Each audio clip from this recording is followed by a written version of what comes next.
The windy weather has caused outages across western Pennsylvania, and there are reports of both power lines and power poles coming down right now. First Energy says it has a couple thousand customers without power right now around western Pennsylvania.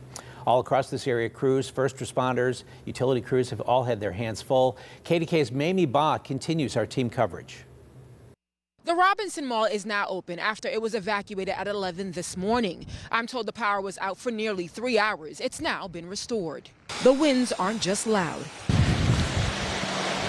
They're powerful, toppling Christmas decorations, knocking bricks loose and tossing garbage cans. There were no less than 100 to 200 garbage cans were completely uprooted, upside down, trash all over the place. A chunk of the Latrobe School District Administration building blown off. Police Chief Richard Bosco tells KDKA the property damage is too extensive to count. Can't begin to tell you the assessment of all property damage.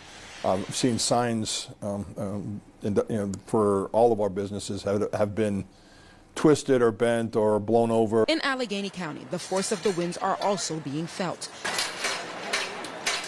leaving their mark by stripping a 6-story building of its scaffolding. This was on Railroad Street in the Strip District. No one was hurt, but all of the debris fell into a parking lot covering some cars. Crews were called in to haul away tons of wood and metal. The winds have also been knocking down power lines all through the area, and it's been impacting not only the roads, but also residential and commercial properties. Thousands of people have lost power throughout the day. Slowly, crews are working to restore power. Crews are still working out here. In certain places, traffic lights are flashing, so definitely keep that in mind. Reporting in Robinson, Mamie Ba, KDKA-TV News.